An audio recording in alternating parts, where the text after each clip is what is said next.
Everyone, dear students of class ninth, I welcome you all to our learning platform Molding Minds. Dear students, we have today English worksheet number 10. आज हमारे पास English worksheet number 10 है और आज की worksheet को हम एक slogan एक नारे के साथ स्टार्ट करेंगे and the slogan is if it doesn't challenge you it doesn't change you. अगर आपको कोई चीज़ चुनौती नहीं देती है तो वो आपको चेंज भी नहीं कर सकती है, वो आप में बदलाव भी नहीं ला सकती है, क्योंकि नई नई चीज़ों के लिए आपको चैलेंज लेना पड़ता है और उन्हीं के लिए आपको मेहनत करनी पड़ती है और वही आपके अंदर चेंज लेकर आती है। तो इसी स्लोगन के साथ हम आज की वर्कशीट नंबर 10 को स्टार्ट करते हैं। आज की वर्कशीट में बहुत ही एक इंटरेस्टिंग और आपके एग्ज़ाम से रिलेटेड टॉपिक है और जो टॉपिक है उसका नाम है डिस्क्रिप्टिव पैराग्राफ। डिस्क्रिप्टिव का मतलब होता है विवरण करना, किसी के बारे में बताना। पैराग्राफ जो आपको पता ही है, तो आपको किसी के बारे में लिखना होता है, बताना होता है।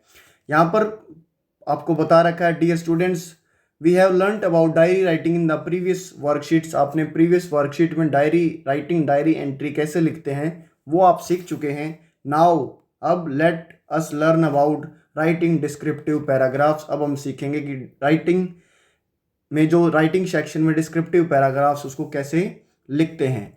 तो सबसे पहले मैं आपको 3 स्टेप्स बताऊंगा कि आप डिस्क्रिप्टिव पैराग्राफ कैसे लिख सकते हैं। 3 steps to write a descriptive paragraph. First है a topic sentence that identifies the topic and briefly explains it significance. पहले आपके पास कोई टॉपिक, विषय होना चाहिए जिस पे आप लिख रहे हैं और जो स्टार्टिंग का सेंटेंस होगा उसमें आपको उस टॉपिक के बारे में आपको बताना होगा राइटर्स को, या जो आपका पैराग्राफ पढ़ेंगे या आप जो आपके टीचर्स पढ़ेंगे, और उसको सिग्निफिकेंस, उसकी इंपॉर्टेंस, उसकी महत्वता के बारे में भी आपको बताना पड़ेगा। सेकंड है supporting sentences that describe the topic in specific vivid ways using the details you have listed during brainstorming. Brainstorming होता है जब आप किसी चीज़ के बारे में खोजते हैं, उसके बारे में पता करते हैं। तो आपको जैसे आप फर्स्ट सेंटेंस लिखेंगे उस टॉपिक के बारे में, उसके बाद आपको कुछ सपोर्टिंग सेंटेंसेस लिखने होंगे जो वो स्पेसिफिक उस व्यक्ति या उस टॉपिक से रिलेटेड होंगे, और जो आपने उस टॉपिक को लिखने से पहले जो सीखा, जो आपने सोचा होगा कि इन ये डिटेल्स, ये पॉइंट्स मैं अपने पैराग्राफ में डालने वाला हूँ।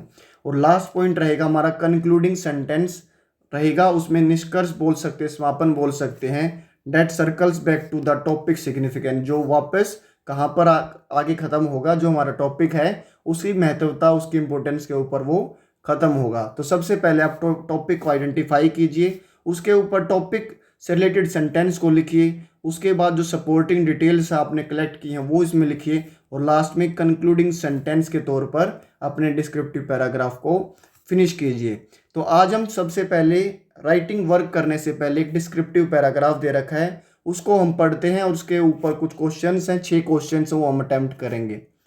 माई aunt Seema runs a cloth house. मेरी आंटी सीमा एक कपड़ों की शॉप, दुकान चलाती हैं। She is tall, fair and has long wavy hair. यहाँ पर उनके जो बाल कैसे हैं, उनके बाल लंबे हैं, उनका कलर फेयर है, वो गोरे हैं, और उनके जो बाल हैं वो वेवी, घुंघराले हैं। तो यहाँ पर सबसे पहले हमने फर्स्ट पॉइंट से सीखते हैं हम।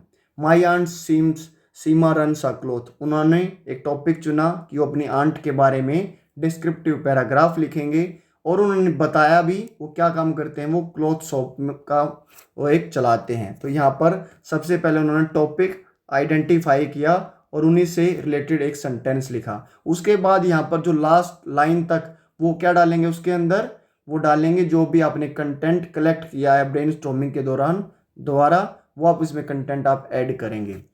आगे पढ़ते हैं। She has round black eyes. उनकी आंखें गोल और काली हैं। She always wears bangles on her left wrist and watch on her right. वो हमेशा अपनी बाईं कलाई पर, जो लेफ्ट रिस्ट है उस पर वो चूड़ियाँ पहनती हैं, और राइट रिस्ट पर, दाईं रिस्ट पर वो क्या पहनती, वॉच, घड़ी पहनती हैं। She is sweet natured and is kind to everyone. वो हर किसी से प्यार भरे नेचर से व्यवहार करती हैं और वो हर किसी के लिए वो दयालु हैं। She is sensitive towards animals and feeds as many stray dogs and cows as she can.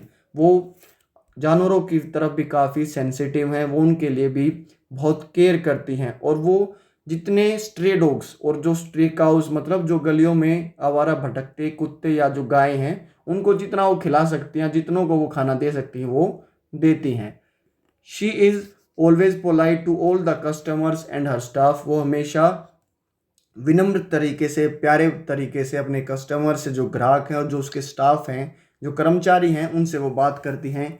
How ever, लेकिन हालांकि, इफ़ नीड भी, अगर कभी ज़रूरत पड़ती है, she can easily be firm and strong with people who try to fool her, वो उन लोगों के साथ सख्ती से पेश आती है जो उसको बेवकूफ़ बनाने की कोशिश करते हैं। She always encourages me to play sports and guides me in my online classes, वो हमेशा मुझे प्रोत्साहन देती रहती हैं, प्रोत्साहित करती रहती हैं कि आपको गेम स्पोर्ट्स खेलना चाहिए, और मुझे मोटिवेट भी करती हैं, गाइड भी करती हैं, मुझे पढ़ाती भी हैं ऑनलाइन क्लासेस के दौरान कि कैसे आपको ऑनलाइन क्लासेस को अटेंड करना चाहिए। She also brings a lot of toys for me, I love my aunt a lot, वो मेरे लिए काफ़ी खिलौने भी लेकर आती हैं। और लास्ट में हमने जो कंक्लूजन किससे किया, आई लव माई आंट, घुमा फिरा के जो हमारा टॉपिक था उसी पर हमने अपना सेंटेंस को ख़त्म किया है। इसके बाद कुछ क्वेश्चंस हैं वो पहले पढ़ लेते हैं, उसके बाद हम आंसर्स भी देखेंगे। Try to following sentences. First है dash runs a cloth shop, second her eyes are dash and dash, her nature is dash, she helps the author in dash, she encourages the author to dash, her attitude towards animal is dash. ये तो हो गई हमारे जो sentences को complete करना है। लेकिन अगर मैं, आप मान लीजिए इन सेंटेंसेस को आप कंप्लीट, अगर पिछले जो हमने पैसेज पढ़ा है, पैराग्राफ पढ़ा है, अगर उसको पढ़ने के बाद अगर आप इनको कोशिश भी नहीं करेंगे तो वो आपके लिए गलत है, क्योंकि हर चीज़ लर्निंग बाय डूइंग होती है। कैसी चीज़ होती है हर चीज़? लर्निंग बाय डूइंग, खुद से ही आपको करके सीखना है। जो टीचर्स हैं या जो आपके पेरेंट्स हैं वो आप मेंटर्स, गाइड की तरह आपकी हेल्प कर सकते हैं, जो मैंने अभी तक की है। तो आप एक बार ज़रूर इन 6 सेंटेंसेस को कंप्लीट करने की कोशिश करें और उसके बाद मेरे आंसर से अपने आंसर्स को मैच करें। फर्स्ट है my aunt Seema's runs a cloth house, आसानी से आप फिल कर सकते थे। Her eyes are round and black, her nature is sweet and kind, she helps the author in his online classes, she encourages the author to play sports, her attitude towards animals is sensitive and caring, उनका जो व्यवहार animals की तरफ था वो काफ़ी सजग था और वो काफ़ी देखभाल वो करते थे एनिमल्स की। इसके बाद हम कुछ और पॉइंट्स पढ़ेंगे कि डिस्क्रिप्टिव पैराग्राफ में आप क्या क्या ऐड कर सकते हैं। डिस्क्रिप्टिव पैराग्राफ में आप ऐड कर सकते हैं फिजिकल अपीयरेंस, जैसा हमने आंटी के बारे में बताया था। कुछ यहाँ पर एडजेक्टिव्स भी हैं जो उनको डिस्क्राइब करेंगे, जैसे brown eyes, straight nose, large mouth, thin lips पतले होठ, स्मॉल ईयर छोटे कान, प्लम्प फैट, वेल बिल्ट कद काठी जिसकी मजबूत हो, हस्की, हस्की भी बड़ा स्ट्रॉन्ग होता है, फ्रेल वीक, स्टर्डी भी स्ट्रॉन्ग लोगों के लिए यूज होता है, यंग जवान, पर्सनैलिटी के लिए, व्यक्तित्व के लिए कि एक व्यक्तित्व में क्वालिटीज़ कैसी हैं। ये तो फिजिकल अपीयरेंस होगा कि एक व्यक्ति दिखता कैसा है, ये कैसे हैं। पर्सनैलिटी में आप क्या, किन वर्ड्स का यूज़ कर सकते हो जो क्वालिटी के बारे में आपको बताए। अफेक्शनेट, वो हर किसी से प्यार करते हैं। एमिएबल, वो दोस्ताना है। करेजियस, वो बहादुर हैं। हेल्दी, स्वस्थ हैं। स्टाउट, वो मजबूत हैं, मीन्स वो डेयरिंग हैं। चार्मिंग, वो आकर्षक हैं। ब्राइट, उनके चेहरे पर नूर है, चमक है, या वो काम ऐसे करते हैं जो वो, जिनसे वो ब्राइट रहते हैं। क्रिएटिव, सृजनात्मक हैं। डायनामिक, चेंजिंग है, वो हमेशा कुछ ना कुछ नई चीज़ें करते रहते हैं। थर्ड चीज़ आप क्या ऐड कर सकते हैं, फीलिंग एंड इमोशंस। एंग्री, वो गुस्से में रहते हैं। बोर्ड, वो उदास रहते हैं। एक्साइटेड, वो उत्तेजित रहते हैं। विटी, वो हमेशा मजाक करते रहते हैं। थैंकफुल, वो धन्यवाद करते हैं लोगों का। चीयरफुल, वो खुशी से कोई भी काम करते हैं। गुड नेचर, उनका स्वभाव अच्छा है। प्राउड, उनको गौरव है अपने या किसी और पर। फेथफुल, वो लॉयल हैं, ऑनेस्ट हैं, ईमानदार हैं। और कॉन्फिडेंट, उनको अपने ऊपर विश्वास है।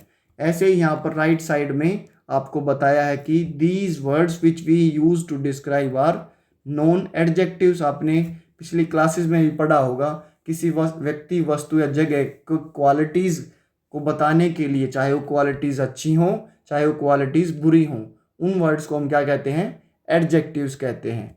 Can you think of a few words which describe you, क्या आप अपने बारे में कुछ वर्ड्स इसमें लिख सकते हैं जो आपके बारे में वर्णन करे, आपके बारे में बताए। तो आप यहाँ पर आपके पास काफ़ी ऑप्शन है, यहाँ पर आप लिख सकते हैं। ये एक्सरसाइज आपके लिए है। इसके बाद हम एक और एक्सरसाइज करेंगे, उसके ऊपर हम अब चलते हैं। उसको करने से पहले जो हमने अभी फिजिकल अपीयरेंस के और जो पर्सनैलिटी और इमोशनल फीलिंग्स वाले जो वर्ड्स थे, उन डिफ़िकल्ट वर्ड्स को एक बार पढ़ लेते हैं। प्लम्प माने फैट, हस्की माने स्ट्रोंग ताकतवर, फ्रेल वीक एंड डेलिकेट कमज़ोर और नाजुक, sturdy strong and solidly build जो मजबूत कदकाठी का हो, अफेक्शनेट लविंग प्यारा, एमिएबल फ्रेंडली दोस्ताना। उसके बाद कुछ और वर्ड्स हैं, courageous bold daring and brave जो बहादुर और साहसी हो, स्टाउट फैट और हैवी बिल्ड जो मोटा हो या तगड़ा हो, चार्मिंग अट्रैक्टिव आकर्षक हो, डायनामिक इन प्रोग्रेस और चेंजिंग जो हमेशा बदलाव के बारे में सोचता रहे, विटी ह्यूमरस और फनी मजाकिया, फेथफुल लॉयल और स्टिडफास्ट ऑनेस्ट बोल सकते हैं आप, ईमानदार इसको बोल सकते हैं। अब हम लास्ट एक्सरसाइज का जो आज की ये एक्टिविटी उस पर हम चलते हैं। उसमें आपको क्या करना है, the sentences you completed and the paragraph you read describes author's aunt. जो आपने सेंटेंसेज पढ़े हैं और जो पैराग्राफ आपने पढ़ा है उसको, वो किसके बारे में बता रही थी, जो ऑथर हैं, जो इस वर्कशीट के या डिस्क्रिप्टिव पैराग्राफ के जो ऑथर हैं, लिखने वाले। ऑथर कौन होता है, जो कोई कहानी, कोई पोएम, कोई स्टोरी लिखे। तो यहाँ पर जो डिस्क्रिप्टिव पैराग्राफ उसको ऑथर माना गया, वो उसने अपनी आंटी के बारे में, सीमा आंटी के बारे में उसने बताया है। Words are use to describe her physical appearance. उसने क्या क्या वर्ड्स, किन किन शब्दों का यूज़ किया है, फिजिकल अपीयरेंस वो कैसे दिखते हैं, हर पर्सनैलिटी उनकी व्यक्तित्व कैसा है, हर रिलेशनशिप विद द ऑथर उनका रिलेशनशिप कैसा है ऑथर के साथ, वो आंटी थी ऑथर के साथ, या उनकी किन किन चीज़ों में वो हेल्प करती थी, वो भी रिलेशनशिप में आ सकते हैं। एंड वाइल डिस्क्राइबिंग हर, और वो जब डिस्क्राइब करते हैं, the both 3 points physical appearance, personality and feeling and emotions were put in use. जो ये तीनों points physical appearance, personality, feeling and emotions, वो उन्होंने अपने डिस्क्रिप्टिव पैराग्राफ में लिखने के लिए उनका इस्तेमाल किया है। अब आपको प्रैक्टिस करनी है, right a paragraph describing your mother. अपनी मदर को डिस्क्राइब करना है, आपको अपनी माता के बारे में बताना है और उनके बारे में आपको पैराग्राफ लिखना है। तो वही है, लर्निंग बाय डूइंग है। आप एक बार जो आपने आंटी के बारे में पढ़ा है उसमें आप कुछ चेंजेस करके, अपना मदर का नाम डालकर, वो आप एक बार खुद लिख कर देखें और मैं आपको बताऊंगा भी आप कैसे उसको लिख सकते हैं। लेकिन पैराग्राफ पढ़ने से पहले हम कोविड कैब मैसेज पढ़ते हैं। Wash your hands with soap and water regularly.